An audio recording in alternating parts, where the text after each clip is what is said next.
ओम श्री वेद पुरुषाय नमः। नमस्कार। क्लास नंबर 309 श्रीमद् भगवद गीता जी शंकराचार्य जी के भाष्य के अनुसार आरंभ किया जाता है। ओम श्री सीतारामचंद्राभ्याम नमः। नमो गुरुभ्यः। ओम अथ काल देवताः श्री संवत् 2081 कार्तिक शुक्ल पक्षः अष्टमी शनिवारः श्रवण नक्षत्रम दक्षिणायनं शरद ऋतुः। ओम तत्सत् श्री शंकराचार्याय गुरवे नमः। तानि सर्वाणि संयम्य युक्त आसीत मत्परः वशे हि यस्य इन्द्रियाणि तस्य प्रज्ञा प्रतिष्ठिता। अध्याय नंबर 2 श्लोक नंबर 61 और पुस्तक है Gita press Gorakhpur book number 10 Shankaracharya ji के भाष्य वाली पुस्तक। अच्छा जी, तो इस श्लोक को हम अब काफ़ी दिनों से देख रहे हैं और इतने दिन लगाने का उद्देश्य ये नहीं है कि आपको बोर किया जाए या कहते हैं ये पका रहे हैं, दुखी कर रहे हैं, एक ही बात कहते जा रहे हैं। जैसे जैसे राम जी प्रेरणा दे रहे हैं उसके अनुसार ये कक्षा आगे बढ़ रही है। और ये भगवद गीता कोई सीरियल के समान नहीं है कि उसका आगे आगे कहानी चलती जाती है। ये हमें धीरे धीरे उन्हीं शब्दों को, उन्हीं चीज़ों को और गहराई में देखने के लिए हमें तैयार करती है। इसलिए भगवद गीता में कोई नई नई कहानियाँ नहीं आएंगी।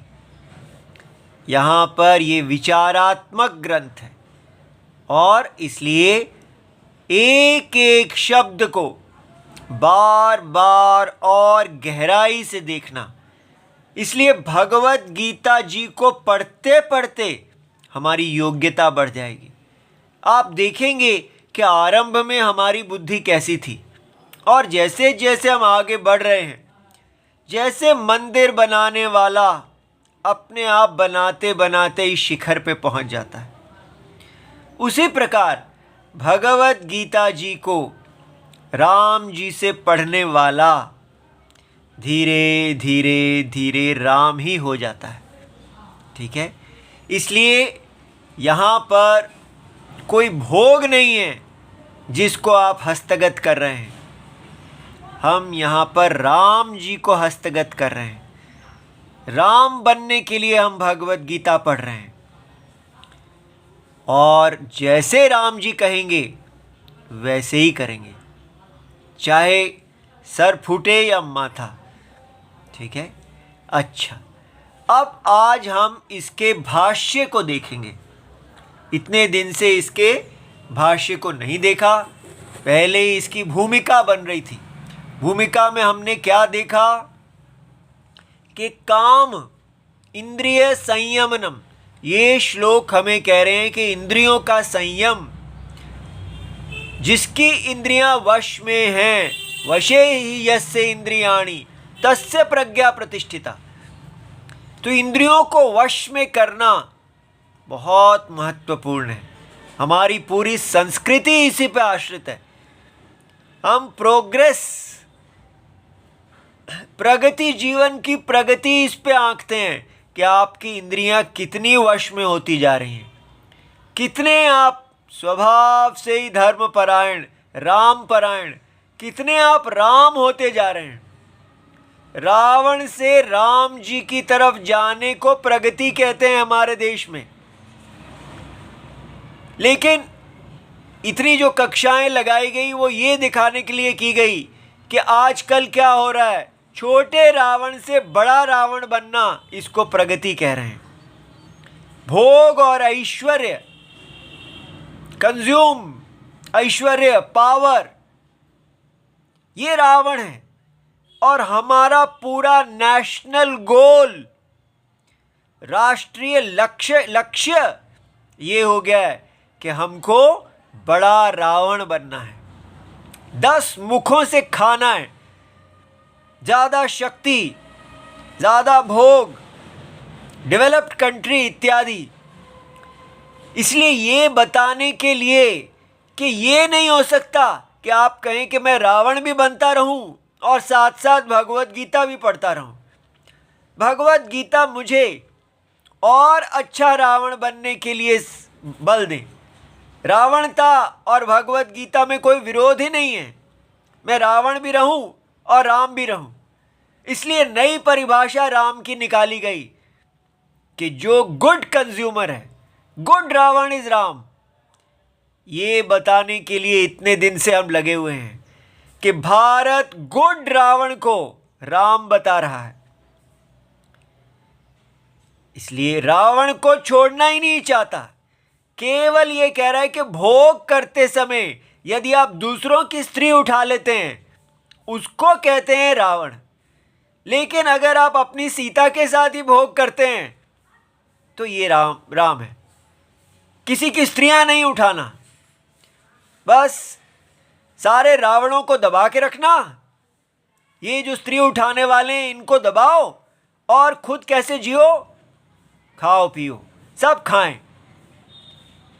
हमने केवल यही, इतना जीवन जीना इतना मुश्किल है, ये बात सत्य है कि आसपास के ये जो स्त्रियां उठाने वाले रावण हैं इनसे ही चैन लेना कितना कठिन है, इनको ही संभालना कितना कठिन है। लेकिन अगर ये स्त्री उठाने वाले रावणों को ही शांत कर दिया जाए तो एक अंदर का रावण भी बैठा है, कंज्यूमर। इसलिए सूक्ष्म होना, हम कहते हैं इतना हम स्थूल हो गए हैं, हमें यही लगता है कि अधर्म का मतलब है कि ये जो स्त्रियों को दुख देते हैं, चैन से रहने नहीं देते, चैन से हम जिए। चैन से जीने का मतलब क्या है? अपना हम सब लोग फेयर कंपटीशन, इस संसार में एक प्रतिस्पर्धा है, ऊंचे उठो, सब लोग मेहनत करो, सब लोग कमाओ, सब लोग खाओ, लेकिन एक नियम का पालन करो, एक नियम से चलो। क्यों नहीं नियम से चलते? लेकिन यहां पर ये जो तोड़ फोड़ करने वाले, जिस प्रकार की ये जिहादी इत्यादि, यही जीवन को चैन नहीं लेने देते, तो हम इससे सूक्ष्मता की तरफ कैसे जाएं? लेकिन जाना होगा। राम जी के समय भी स्त्रियां उठाने वाले रावण थे और वो सदा रहेंगे। लेकिन इसका यह अर्थ नहीं है कि हम राम की डेफिनेशन ही बदल देंगे। अगर रावण सीता जी को नहीं उठाता तो क्या वो राम था? राम कौन होता है वो हम उसको समझने के लिए कितनी सूक्ष्मता चाहिए। देखते हैं, आज का भाष्य पढ़ते हैं। शंकराचार्य जी के शब्दों को देखने से हमें राम समझ में आएंगे। तानी सर्वाणी संयम्य, माने तानी सारी इंद्रियों को संयम करके। तो अब शंकराचार्य जी कहते हैं संयमनम क्या होता है? वशीकरणम, वश में कर लेना। ये हमने कल देखा था कि वश में करने का क्या उपाय है आपकी इंद्रियों का। तो हम कहते हैं कि वश में करना माने विल से कंसंट्रेट करना।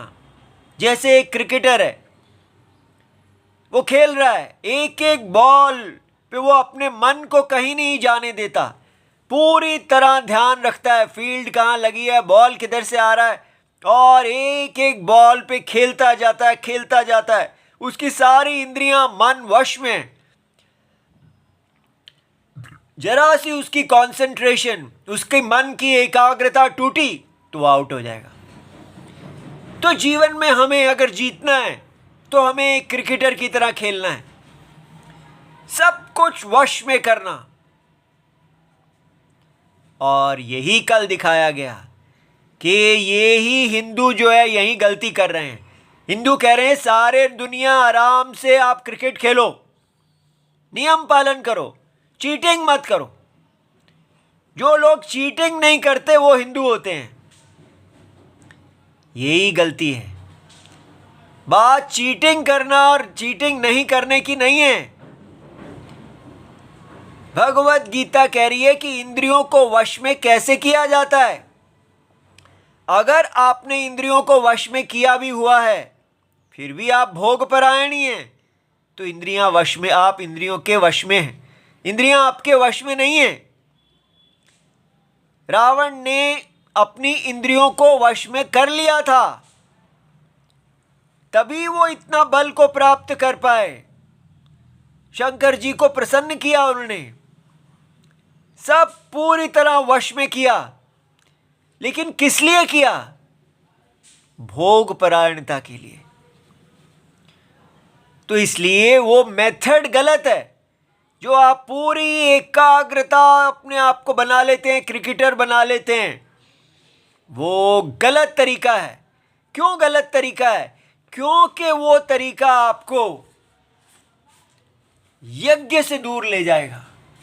जीवन में समझना है कि यज्ञ, भगवत गीता, वेद की जो संस्कृति है, वो हमको यज्ञ पुरुष दिखाती है। ये क्रिकेट इत्यादि अपने मन को एकाग्र करके, इंद्रियों को एकाग्र करके खेलते जाना, जीवन की खेल को खेलना, लेवल प्लेइंग फील्ड, सबको एक समान का प्लेइंग फील्ड है। ये दुनिया एक खेल है, यहां जीतना है। ये ही गलत है, यहीं से गलती स्टार्ट हो जाती है। इसलिए पहले समझना है, ये जीवन एक यज्ञ है, ये खेल नहीं है। यहां हम जीतने हारने के लिए नहीं आए हैं। यही अर्जुन को कहा गया, व्यक्तिगत जीत और हार को छोड़ो। आप पहले समझिए कि आपका धर्म क्या है। आपका धर्म है कि आप, ये जो अविनाशी आत्मा है, भगवान कह रहे हैं मैं इस जगत की आत्मा, अविनाशी आत्मा हूं।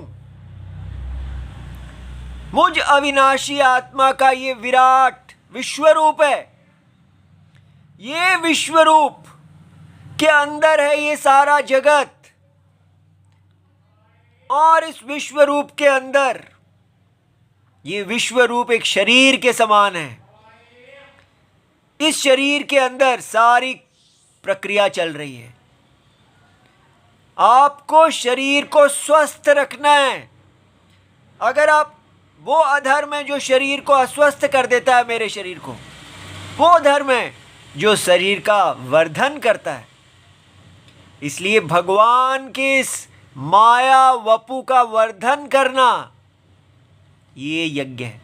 कहाँ क्रिकेट, कहाँ बाजार में ऊंचे पदों को पकड़ना, जिसको हिंदू कह रहे हैं सब लोग आराम से जियो, सब लोग आराम से जियो, न्याय से चलो, न्याय से चलो। क्या वो न्याय ये वैदिक धर्म है? वैदिक धर्म ये यज्ञ है, लेकिन ये यज्ञ को समझने की कोई बुद्धि ही नहीं है किसी के पास। सारी दुनिया बस यही चाहती है कि ये यज्ञ हम कैसे समझेंगे। ठीक है, हमको तो यही दिखता है, हमें तो यही करना है, नौकरियां करनी है, पैसे बनाने हैं, अमीर बनना है, और वो उस पैसे से क्या करना है, बस मंदिर आदि बना देना, वो सब करना, वही ठीक है, हमारा वही करना है तो आप करते रहिए। हमारे को जो राम जी ने कहा है हम तो वही करेंगे। आपको यही दिखा रहे हैं जिससे हमारा कल्याण हुआ है। जब तक हमने इसको नहीं देखा था, वो भगवत गीता ने हमारे लिए कोई काम नहीं किया। इसलिए सबसे पहले इंद्रियों को वश में कैसे किया जाता है। सर्वाणी इंद्रियाणी, ये देखिए, संयम्य संयमनम वशीकरणम कृत्वा युक्तः, युक्त का मतलब समाहितः, समाधानम। समाधानम क्या है? सारी इंद्रियों को रख देना। आधानम, उनको आत्मा में रख देना। अभी वो अनात्मा है, तो ये सब समझना है कि कैसे समाधान किया जाता है। अब वो इंद्रियां भोग के लिए, तुष्टि के लिए बाहर नहीं जा रही हैं, वो आत्मा में ही एक भगवान आत्मा ही हो गई हैं। जैसे सारी लहरों को आप जल में समाधान कर लीजिए, उसके लिए आपको लहरों को लय करने की आवश्यकता नहीं है। केवल इस निर्णय से कि ये सब लहरें जल ही हैं, जल ही यहाँ पर लहरों के रूप में अभिव्यक्त हुए हैं, इसलिए ये सारे इंद्रियां और इंद्रियों के व्यवहार के तत्व का निर्णय, उसको कहते हैं युक्ता। अब वो जुड़ा हुआ है, युक्त, विक्षिप्त नहीं है, फैला नहीं हुआ, उसके अंदर समाधान है, मन एकदम शांत है, हर परिस्थिति में वो सदा आत्मा में स्थित है। समाहितः सन आसीत, बैठे मत परः, मेरे परायण हुआ। क्या होता है मत परः? अहम वासुदेवः।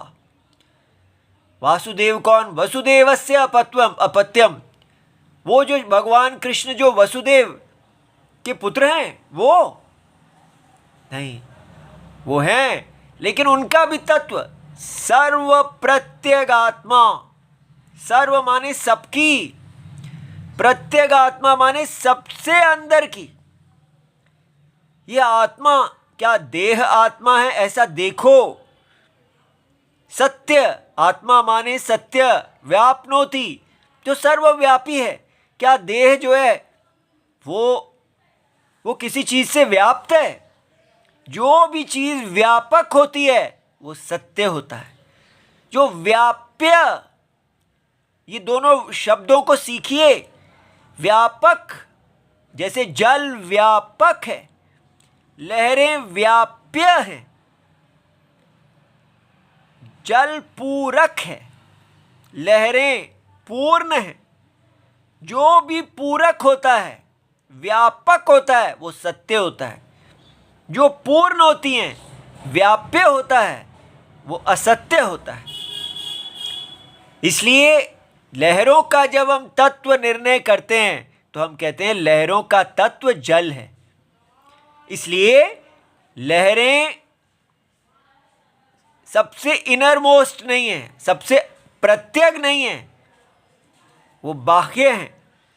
लहरें केवल एक नाम और रूप है, जो प्रतीति है, दिख रहा है, लेकिन उसका सत्यम जल है। इसी प्रकार व्यक्ति विचार करता है, क्या ये शरीर, ये जो महाशरीर दिख रहा है, केवल आपका अपना शरीर ही नहीं, ये जो महाशरीर, अनंत शरीर दिख रहा है, ये अनंत शरीर क्या सत्यम है? जिसको साइंस सत्य मानती है, जिसको रिलीजन सत्य मानते हैं, लेकिन एक वेद ही है जो कहता है कि ये शरीर जो दिख रहा है, ये, इसके अंदर एक और सत्य है। इसका सत्य कौन है? ये इंद्रियों के द्वारा व्याप्त है, इंद्रियां इसको जानती हैं, ये व्याप्य है। और सारी इंद्रियां जो हैं, ये शब्द स्पर्श रूप रस गंध, इन पांचों का बना हुआ है। और ये सारे शब्द स्पर्श रूप और रस और गंध पांच इंद्रियों के प्रकाशित हैं। पांच इंद्रियां इनको प्रकाशित करती हैं, पांच इंद्रियां इनमें व्याप्त हैं। इसलिए इंद्रियों को केवल ये आंख में बैठा एक आई बॉल नहीं समझना।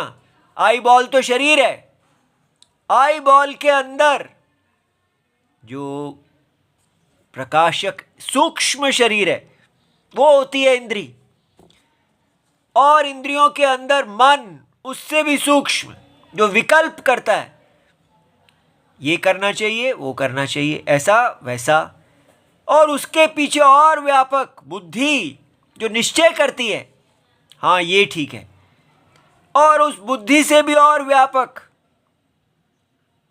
हमारा, जब जहां बुद्धि भी अव्यक्त हो जाती है, सुषुप्ति, सुषुप्ति में स्थूल और सूक्ष्म शरीर दोनों शांत हो जाते हैं।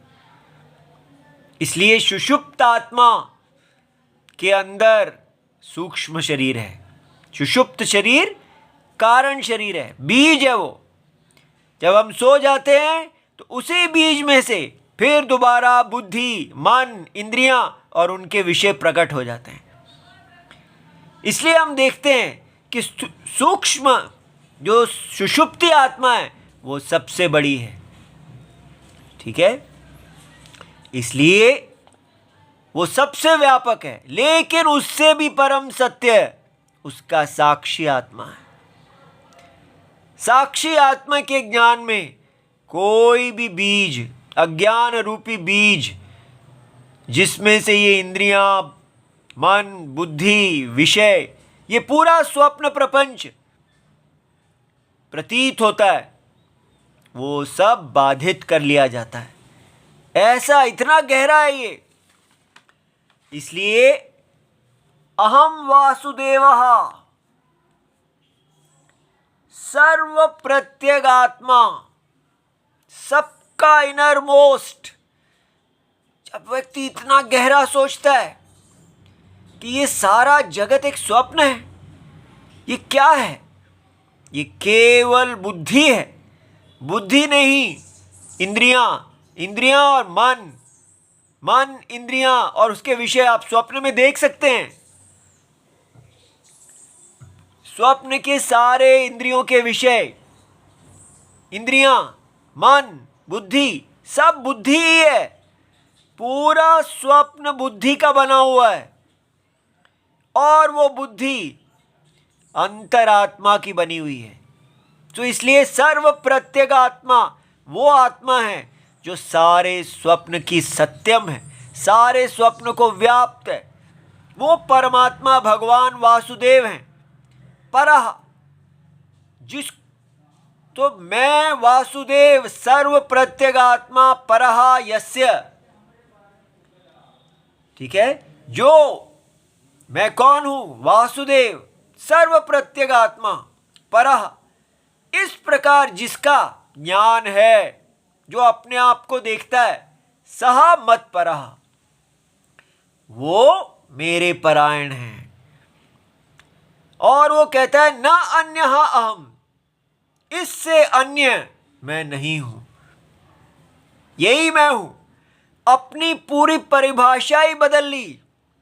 कहां आप स्वप्न के अंदर घूमने वाले एक जोकर थे, कभी इधर घूमता है कभी उधर घूमता है, और कहां पूरे स्वप्न को एक बुद्धि, केवल एक असत्य, केवल एक अज्ञान मात्र, माया, अविवेक, सत्य के बारे में अविवेक रूप से जानते हुए उसका प्रत्यगात्मा रूप से निर्धारण करना, ऐसा इति आसीत, ऐसा व्यक्ति स्थिर हो जाए, ऐसा बैठे। भगवान कह रहे हैं एवं आसीनस्य, इस प्रकार जो आसीन है, बैठा हुआ है, यते है, और वो यत्न कर रहा है, सदा इस बुद्धि में बना हुआ है। क्यों यत्न क्यों करना पड़ रहा है? क्योंकि इस प्रत्यय को धारण करना सरल नहीं है। जैसे ही वो अपने आप को अंतरात्मा में स्थित करता है तो एकदम बुद्धि जो है फिर से इस जगत को सत्य देखने लगती है, माया मृगों के पीछे भागने लगती है। उसको ये सब संसार अप्सराओं के समान दिखता है। हर चीज यहां पर वश में करने वाली है। सब कहते हैं मेरी गुलामी कर ले, मेरी गुलामी कर ले, मेरा दास बन जा, मुझे पर मान। और भगवान कह रहे हैं मत परह, सत्य परायण। बार बार खींच खींच के हम अपने आप को सत्य परायण करते हैं, लेकिन हमको कुछ अपना काम भी तो करना है। हाँ, जैसे राम जी ने जिया, वो है नर अवतार। सत्य के अंदर स्थित होके आप जानेंगे कि आपको कैसे जीना है। राम जी ने एक शरीर धारण किया, अवतार धारण किया, सीता जी, राम जी आदि सब। लेकिन वो जिए कैसे? अपने शरीर के स्वार्थ के लिए नहीं, अपने राष्ट्र के स्वार्थ के लिए नहीं, वो जिए इस प्रकार, अहम वासुदेवः सर्व प्रत्यगात्मा।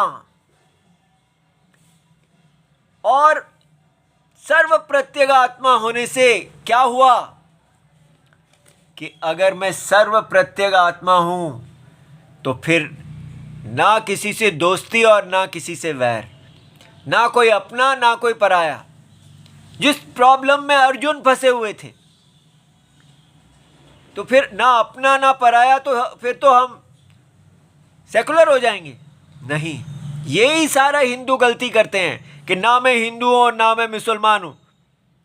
ऐसे चक्कर में आप क्या हो जाते हैं कि बस मैं केवल एक लॉजिकल व्यक्ति हूं, ठीक है, आप एंटी हिंदू हो जाते हैं।